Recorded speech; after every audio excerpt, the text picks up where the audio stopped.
Hello and welcome. Can Iraqis handle the security of their country without U.S. troops? It's a critical question as Iraq enters a new phase in its history, with U.S. forces withdrawing from major cities and towns by June the 30th. Just a handful of American military advisors and trainers will remain behind to provide support for their Iraqi counterparts when requested.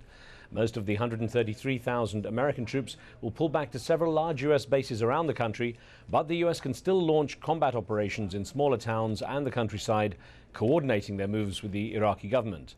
Well, this move is part of last year's Status of Forces agreement between the U.S. and Iraq, aimed at a full U.S. troop withdrawal by the end of 2011. The Iraqi government has proclaimed June the 30th a national holiday to celebrate the occasion, but many, both inside and outside Iraq, worry that overall security will weaken under Iraqi control despite years of training from the US military. Well, Prime Minister Nouri al-Maliki has warned Iraqis not to lose heart if there are security violations after the troop pullback. On today's show, we examine the timing of the US decision and ask, will this move put Iraqi citizens in greater danger? Remember, you can join our conversation with your questions and comments. Log on to livestation.com/AJE, enter the chat room and take part. We'll welcome your phone calls on the show as well. To discuss US troops pulling back, I'm joined in London by Dr. Ali Allawi, the former Minister of Defense for the Iraqi government, as well as former Minister of Trade and Finance. Dr. Allawi has written about the challenges facing foreign troops in his country in the book, The Occupation of Iraq, Winning the War, Losing the Peace. He most recently authored The Crisis of Islamic Civilization. Dr. Ali Allawi, good to have you on the show. And sir, I guess I should ask you, if you're watching what's going on in Iraq right now with the US forces saying everything's on track for the deadline, are you comfortable with the way things are progressing? I think so. I mean, I would say I'm mildly optimistic in the sense that the more extreme scenarios, the doomsday scenarios, are unlikely to materialize. The situation, I think, will be under control, probably not the same degree of control as when the US forces were in charge, but not in a significantly somewhat deteriorating way. Well, sir, of course, as a former Minister of Defense, you've got a lot of inside information in how things have progressed. I wonder, from your perspective, how well prepared are the Iraqi forces in terms of people power, resources and training to handle the job on their own?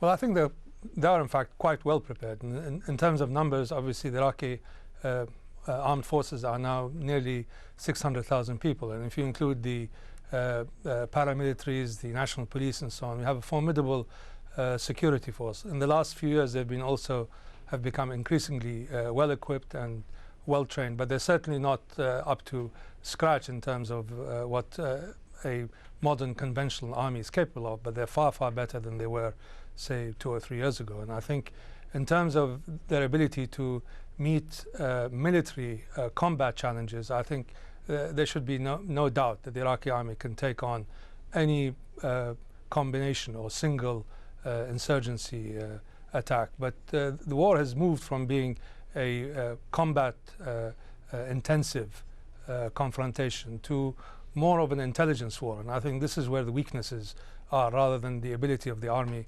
or the armed forces as a whole to meet combat challenges. Of course, sir, it's not like the US troops are disappearing completely. There'll still be the bases and a fairly significant presence within the country. And I wonder how you would address those fears of some of the critics who say that the SOFA agreement, the forces agreement that was signed, possibly paves the way for Iraq to end up as some sort of subtly some sort of protectorate of the US with the US troops still there. Well, again, I don't agree with this type of reading. I mean, the SOFA agreement is in fact has worked greatly to Iraq's advantage. US troops are going to pull out by the end of 2011, and in terms of their residual involvement in combat and combat support and so on, it's very carefully regulated. It's quite clear that the United States cannot undertake any unilateral combat action without agreement with the Iraqi command chain and with the specific approval of the Prime Minister. Thinking that Iraq is going to become basically a kind of protectorate of the United States, I think, is really erroneous. That doesn't mean that there would not be considerable cooperation and collaboration with the United States and with US forces in terms of training, logistical support, air cover and so on, until well into the next decade, I think. But until we have our own air capability, until we have our own transport capability, it will be difficult to do without the support of a large military power such as the United States. Otherwise, the Iraqi army would not be able to manage, as it were, the battle landscape, or to fashion the battlefield the way it wants without this type of support. I presume, Dr. Allawi, then that means that if there is a surge of violence, and obviously we all hope there isn't, following the withdrawal of the troops, the US troops, that there would be no issue with the Iraqi forces asking for clear support from US troops to come in. No, I think they would ask for example, if air cover is required, or helicopter, some gunship support is required, the United States would provide that. But as I said, I find it extremely unlikely that the military challenges to Iraq's security are going to come from large set-piece warfare with large units fighting each other. It's mainly an intelligence war. The nature of the war has changed in the last 2 years, and I think critics have better understand that the variables have changed, and it is now a war of intelligence, a war of getting information, a war of preemption, rather than a war that requires the use of large-scale military units in set battle pieces. It's interesting listening to some of the quotes coming out from key leaders in the community in Iraq right now. There's one from the influential cleric Muqtada al-Sadr, who said on the US troop withdrawal, the Iraqi people are heading towards a new phase that might lift them out from their suffering. And I wonder how important it is for various elements of the community to rally round now to create some kind of unity. Are you encouraged by these kind of quotes? Yes, I think so. I mean, obviously the presence, or the large-scale presence and the visible presence of foreign military troops in your major urban areas causes a great deal of anxiety and consternation. It appears to detract from your sovereignty, from your independence, from your ability to manage your country. And I think the withdrawal of the United States troops from major urban areas is in fact a type of success, a victory for Iraq. And it is part of a process that in the next 2 years will end with the final withdrawal of US combat troops. So it is a new beginning, and it shouldn't be belittled or ridiculed, and the constant accusation that Iraq will be a kind of satrapy of the United States is, I think, very much a misplaced and in some ways out of date argument. We have to call things as they are. This is a victory, I think, for Iraq and for the Iraqi people. Well, of course, talking of the sort of new situation, we had a question from a viewer that came in via Twitter. We get viewer questions into the show. And a viewer from Kenya wrote in through Twitter asking this question: where does Dr. Allawi belong in the new Iraq? Do recent events in Iran draw him closer or further from rebuilding the country? That's from Ali Khan Sachu in Nairobi in Kenya. Well, I mean, I keep abreast, obviously, of what's happening in the country. I'm not directly involved in the day-to-day politics, but I follow events with keen interest. I'm a regular visitor to Baghdad, and I know most of the major political leaders. At present, my interests lie probably more in academic work and scholarly work, but I maintain a strong connection to Iraq, and I hope to be able to participate one way or another in the reconstruction and the rebuilding of our country. So you wouldn't rule out a political role if the opportunity arose, sir? No, I mean, it would require a certain set of variables to take place, and so far they haven't. Also, the landscape is changing. The political order is changing. There are new players and new actors, new permutations, new combinations, as it were.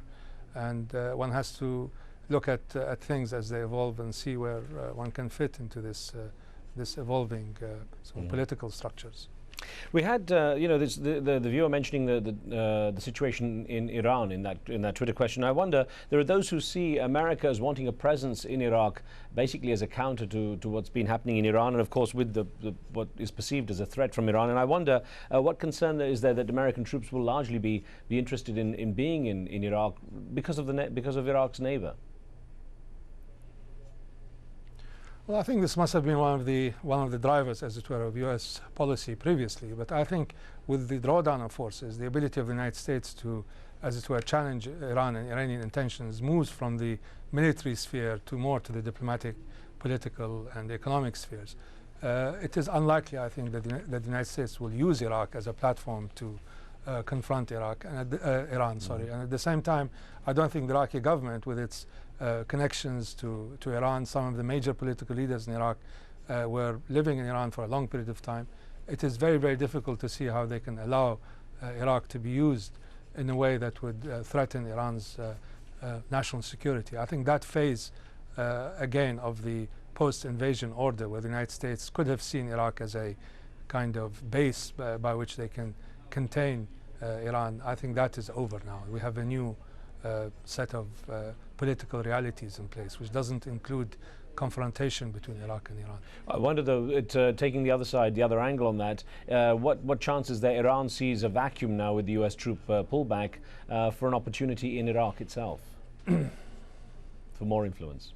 Well, Iran is always trying to enhance and to extend its influence inside Iraq, and again, the withdrawal of the United States military force gives it that much more space, as it were, to involve itself in Iraqi affairs. But Iran has a number of ways in which it can extend its influence in Iraq, and not least being its ability to influence certain political parties, certain political leaders. It has a very large network of supporters, friends, allies inside Iraq, and it's very difficult to see how that type of influence can be eradicated or reduced simply by the large-scale presence of US troops there. Iran was re-empowered in a very profound way as a result of the 2003 invasion, which paradoxically, part of the reasons were to contain Iran. In the end, it ended up enhancing and expanding Iranian power. So US military presence does not necessarily imply the reduction of Iranian influence or Iran's ability to extend its influence into Iraq. Dr. Allawi, don't go away. We have to take a short break. More of our discussion on the US troop pullback from Iraqi cities in a moment. As we pause, let me remind you, you can join the conversation with your questions and comments by logging on to livestation.com and entering the chat room, where you can see a debate taking place right now. We'll be right back.